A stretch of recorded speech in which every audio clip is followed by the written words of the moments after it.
Bem, felicidade. Não tem tristeza dessa vez. Mas tá tudo bem? Claro que não. Mas foi um 3-0 com um hat-trick de Germancano. O Fluminense tá pelo menos conseguindo voltar aos caminhos da sua normalidade de 2022. Eu sou Gabriel Amaral, esse daqui é a Análise Pocket de Fluminense 3 Audax 0. Jogo disputado no Maracanã neste domingo. Não estou fazendo a tradicional live pós-jogo, estou parcialmente de férias, estou trabalhando, né? Mas aqui a internet não ia segurar uma live e tal. Então preferi gravar um vídeo. Então você que está assistindo isso daqui, eu peço que por favor deixe um like aqui embaixo. Não se esquece de se inscrever no Raiz Tricolor, que isso ajuda bastante a gente. E vamos falar desse jogo, porque eu tenho pontos a colocar positivos, tenho pontos também negativos a se colocar. Já deixo claro, é diferente você ver um jogo no computador, tranquilamente, assistindo, e etc. E você tá no estádio, é sempre bem diferente. É como é diferente você ver o jogo sozinho e ver em grupo e tal. São coisas obviamente diferentes, então.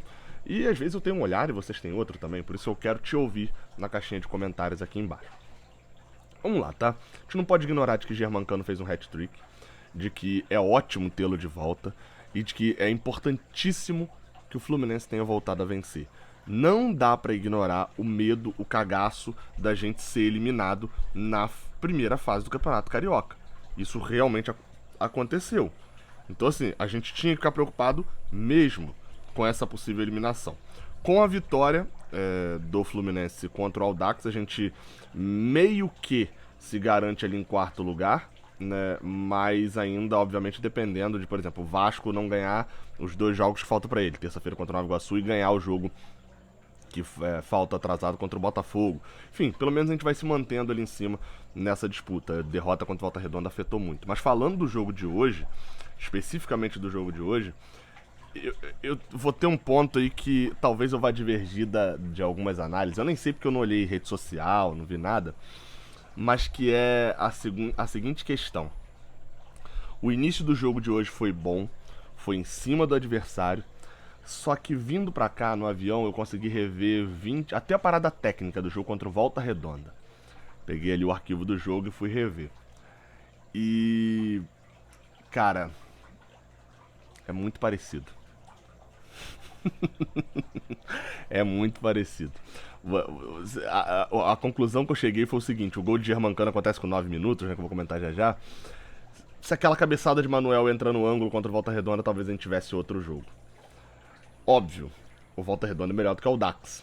Então ele ia permitir menos equívoco do que o Fluminense teve, de fato, contra o Audax para poder fazer um gol. Então assim, a gente teve erros parecidos cometidos, como por exemplo, aos 5 minutos e aos 32 minutos, o Audax, perdão, fez a mesma coisa que a gente sabe que vinha sendo a criptonita do Fluminense, o lançamento na bola nas costas do zagueiro. E isso aconteceu aos 5 num lançamento com a bola rolando. O jogador do Audax não conseguiu finalizar bem ali para poder fazer o gol, mas teve a liberdade, diferente do Lelê, do Volta Redonda. E aos 32 foi muito igual ao jogo contra o Boa Vista, porque foi um lance de bola parada lá atrás. Era uma falta, se eu não me engano, no campo de defesa do Audax, que eles fizeram um lançamento e eles tentaram isso o jogo inteiro. O jogo inteiro, esse lançamento em velocidade nas costas da linha alta do Fluminense. Enfim, ou seja, os erros aconteceram também. Só que como eu falei, o Audax é pior, tem um time pior. Confesso que achei um jogo muito ruim do time de Angra. Eles até, assim, o campeonato tá muito embolado, né? Mas o Audax é real a possibilidade do Audax terminar próximo à zona de rebaixamento até ali a rodada. O Boa Vista tá muito mal também, né? Tem 2 pontos e um foi a gente que deu. Mas o Nova Iguaçu, o Português e o Resende podem ultrapassar o Audax nessa rodada ainda. Então assim, a gente cometeu erros, não foi um jogo perfeito, não foi ótimo. Mas qual que foi a diferença? Cara, vamos lá. O gol saiu aos 9 minutos, é a primeira chance real assim do Fluminense, e não é nem exatamente uma chance criada totalmente. É um erro deles no passe, mas tem mérito do Fluminense na pressão que o Samuel Xavier fez. O Samuel Xavier roubou antecipando a bola e aciona rapidamente o Keno. Aí o Keno, pum, rapidamente faz um ótimo passe no Germancano. Isso até aconteceu em alguns outros jogos. O chute de Germancano foi espetacular no ângulo, foi aonde precisava ser para sair o gol. Isso não vinha acontecendo? Cara, aí a gente vai pra outras coisas assim. Vinha acontecendo um chutaço de fora da área. Aí o goleiro espalmava, o Manuel dava de letra, o goleiro defendia, como hoje aconteceu pouco depois, inclusive, numa jogada do John Arias pela direita com o Keno dando de letra, a bola bateu na trave. Aconteceu isso com o Manuel também no jogo passado. Um toque de letra, o goleiro defendeu, a cabeçada na trave, mas o chutaço do Germancano foi no ângulo. E, cara, é bizarro o quanto Germancano vive de confiança. Inacreditável o quanto ele vive de confiança. Esse chutaço dele entrou no ângulo, beleza, 1-0. Abriu o jogo ali pelo Fluminense. Isso aconteceu em outros jogos também, tá? 1-0 cedo, contra o Boa Vista foi assim, contra o Botafogo.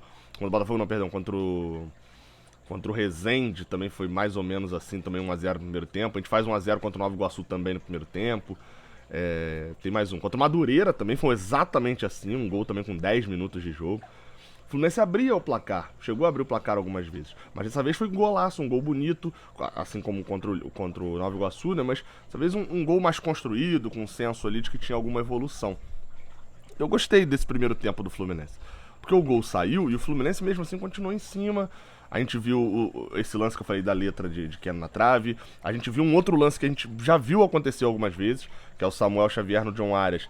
Ele rolar pra trás, um corta-luz de Ganso e o Cano batendo travado, o Cano tava entupido nessa hora, né? A gente já viu esse lance acontecer algumas vezes. Tem um lance assim com o Michel Araújo no jogo contra o Boa Vista. Tem lance assim com o Martinelli no jogo contra o Botafogo, se eu não me engano. A gente viu essas jogadas já acontecendo. Só que a gente vê algo diferente na reta final do primeiro tempo. O Fluminense, lembrando, não tinha André, tinha Felipe Melo. E é interessante que a gente vê o Felipe Melo tão criticado fazendo uma boa partida. E aí você pode levar para dois lados. O lado, Felipe Melo está melhor? Eu não acredito que o Felipe Melo está muito melhor do que ele vinha jogando. Não, o Audax é um time mais fraco. Deu mais liberdade pro Fluminense sair tocando a bola depois ainda do 1-0. Parece que o time dele sentiu demais, cansou. E o Fluminense tinha espaço para jogar. O Felipe Melo e Nino, principalmente, muito espaço para poder virar a bola. Não só para poder fazer a virada de jogo, o lançamento, mas quem recebia a bola tinha espaço para dominar também.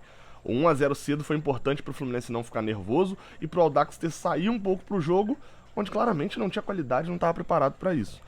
E aí a gente vê o que a gente não vinha vendo, que eu falei, aos 38 minutos. Jogada rápida, transição rápida em velocidade, confiança e posicionamento. A gente não vinha vendo essas quatro coisas ao mesmo tempo juntas. E foi o que a gente viu aos 38, como eu falei, uma jogada que foi, enfim, Felipe Melo pro Ganso. O Ganso faz um ótimo passe pro Samuel Xavier receber em liberdade. E aí você já vai vendo a transição em velocidade funcionando. A confiança do Samuel Xavier batendo pro gol. Isso até teve lá no primeiro jogo, quando ele não dá no Cano. Mas agora, obviamente, ele estava muito melhor para poder chutar pro gol do que para tocar. O goleiro espalma e o posicionamento de Germancano. Algo que estava fazendo falta. Escora faz o 2-0. E isso me apontou que eu veria algo diferente no segundo tempo. Pô, 2-0, o Fluminense jogando bem. Só que assim, apesar da postura no segundo tempo ter sido um pouco mais positiva, eu gostei da postura do Ganso, por exemplo, enquanto ele estava em campo apontando. Eu já falei isso algumas vezes, o Ganso parece aqueles controladores de voo, né? De pista, jogando. E a gente não teve isso, principalmente no jogo contra o Volta Redonda. A gente viu um Ganso extremamente apático, se escondendo do jogo. E tava com uma postura diferente nesse jogo. O jogo, eu falei a questão dos lançamentos, eu fui dar uma olhada, o jogo passado o Martinelli tinha sido o jogador que mais tinha efetuado lançamentos. E agora nesse jogo a gente via Nino e Felipe Melo, ou seja, os defensores do Fluminense ele tinham uma certa liberdade para jogar, não era toda a liberdade que o Volta Redonda dava a partir do momento que o Volta Redonda fez 1-0, então ele abaixou demais as linhas dele, e aí quem criava no Fluminense era o Martinelli, e os zagueiros estavam atrás, né, criavam no passe, Martinelli lançava. Dessa vez não, a gente até viu um Audax subindo a marcação, os zagueiros tendo que fazer os lançamentos, porque eles subiam a marcação de uma maneira completamente equivocada, deixando muitos espaços.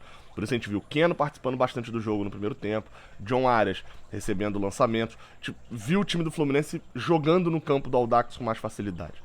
Só que aí, como eu tava falando, né, o segundo tempo, teve a chance do John Arias numa cobrança de falta, né, o goleiro espalmou, e a gente teve com 17, isso foi no iníciozinho, com 5 minutos, e com 17 minutos a gente teve uma tabela, aí começou a virar a chave, é o ponto que eu ia falar, que mais uma vez a gente viu o time do Fluminense cair muito o ritmo no segundo tempo, bastante o ritmo no segundo tempo. Tanto que a defesa, até escrevi, será que foi um relaxamento defensivo? Em determinado momento o Audax tabelou na frente da nossa área. Acho que o Pablo Tomás, se não me engano, deu o passe. O atacante deles recebeu entre Manuel e Nino, conseguiu ajeitar pro Pablo Tomás com uma tranquilidade absurda. E o Pablo Tomás, que tava com o Felipe Melo em cima dele, saiu sozinho na frente do Fábio. E até pra mim poderia ter dado um tapa na frente e saído mais cara a cara com o Fábio, mas chutou e o Fábio fez a defesa. Então assim, querendo ou não, eles tiveram chance até com facilidade. Na parada técnica de Diniz mexe, botou Iago Felipe, Guga e Lima. Bota de novo o Guga na lateral esquerda, tirando o Jorge. E faz uma mudança que era o Iago pelo Ganso, Lima pelo Felipe Melo. Recua o Martinelli para primeiro volante e fala, olha, a partir de agora eu vou ter um dinamismo. Porque você coloca um time muito mais físico. Você tira o Felipe Melo e o Ganso, com jogadores de acionamento com a bola no pé. O Ganso acelera o jogo com a bola no pé, o Felipe Melo do lançamento. Mas são jogadores que têm menos a parte física como uma vantagem sua. Pra colocar Lima e Iago Felipe, que são jogadores mais dinâmicos, que vão receber a bola e principalmente vão pressionar a saída de bola adversária, vão entregar mais essa parte física do que a parte técnica. Só que aí acontece o óbvio, né? Você tem mais a parte física, beleza. Então você fica com dificuldade de criação. O time é muito físico e pouco cerebral. Tanto que, assim, o Diniz mexe pouco depois botando o Giovani pra fazer essa função, tirando o Keno, botando o Giovani. Keno, por sinal, tava cansado, enfim, começou a perder os confrontos ali contra o lateral direito do Audax.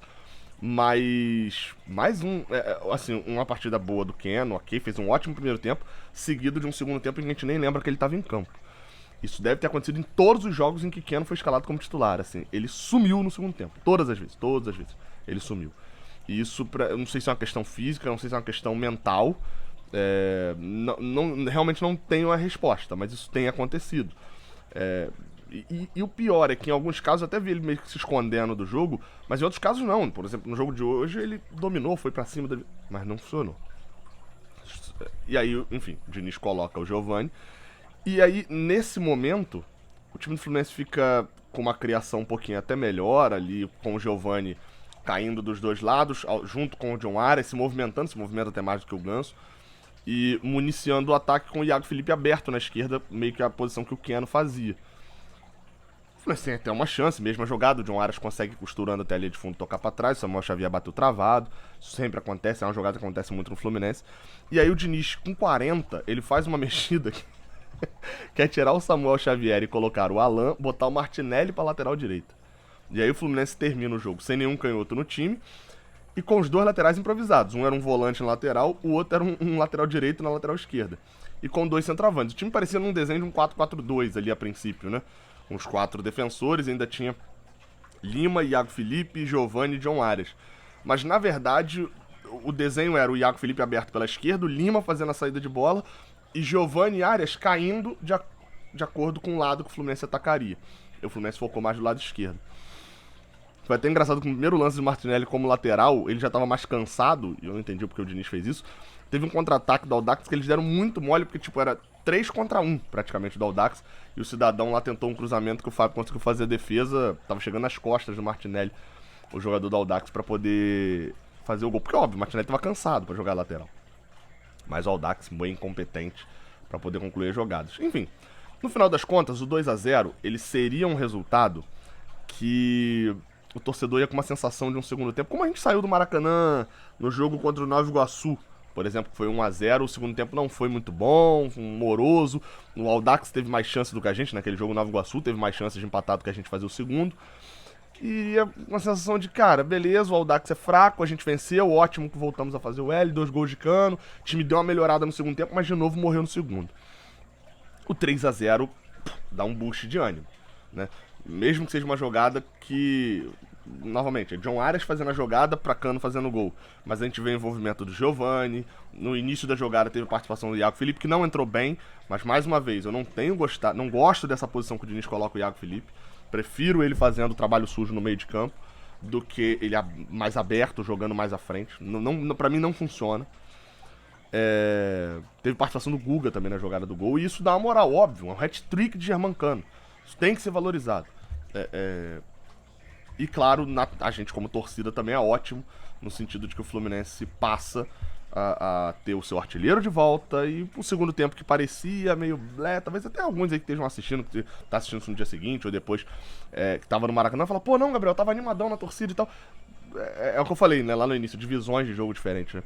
o segundo tempo que estava mais protocolar, assim como o Fluminense fez em vários outros jogos, segundo tempo protocolar, em praticamente todas as vitórias, inclusive fazia contra o Boa Vista, só que dessa vez não, ao invés de uma irritação no final, de uma pressão do Nova Iguaçu, de um gol de empate do Boa Vista após estar com a menos, o gol do Botafogo, como aconteceu dessa vez, não. Dessa vez o Fluminense conseguiu se manter com o 2-0, uma vantagem legal, e ainda fazer o terceiro.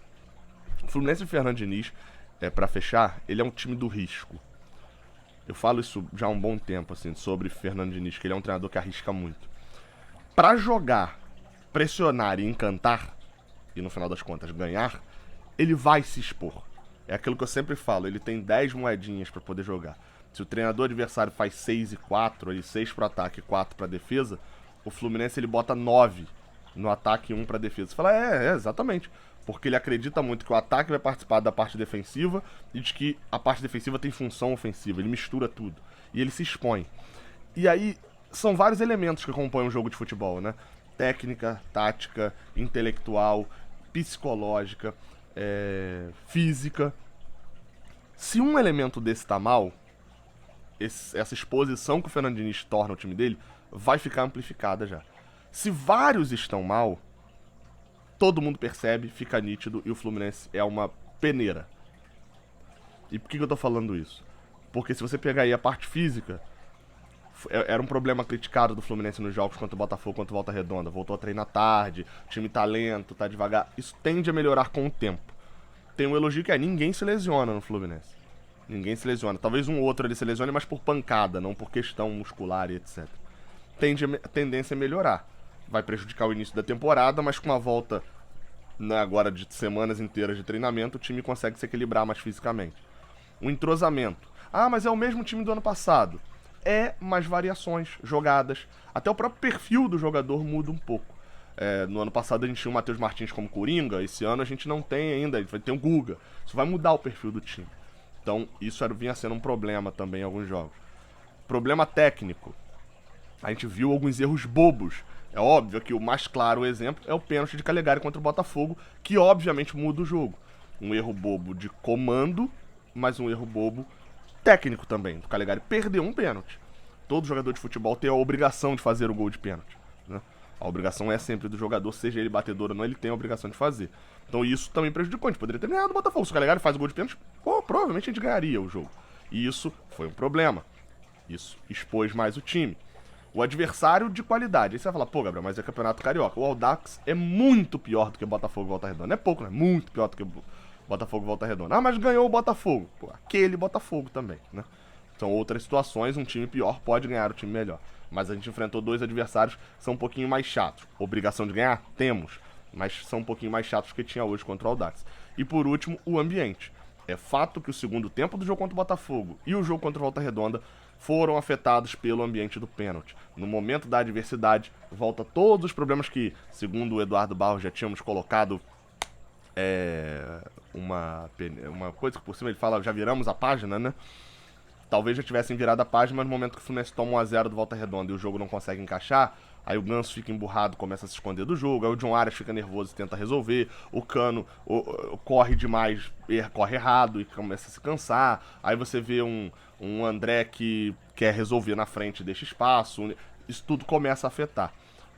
O ambiente a gente resolveu hoje com essa vitória? Ainda não, tem clássico semana que vem com o Vasco. Vai precisar manter isso, não adiantou nada a vitória hoje se perder pro Vasco semana que vem. Mas começa a resolver, chega com um ambiente um pouco melhor. Esses 5 fatores, eles precisam estar bem. Eles precisam estar funcionando. Para que a tática, que seria o 6º fator de Fernando Diniz, também funcione. Óbvio que aqui também tem erros, tá? A gente já perdeu jogos por erros táticos de Fernando Diniz, por entendimentos errados de momento de jogo. Mas não adianta nada o Fernando Diniz ser esses 5 fatores. Inclusive tem dedo dele nesses 5 fatores também, pro bem e pro mal, serem resolvidos. Eles começam a ser resolvidos hoje.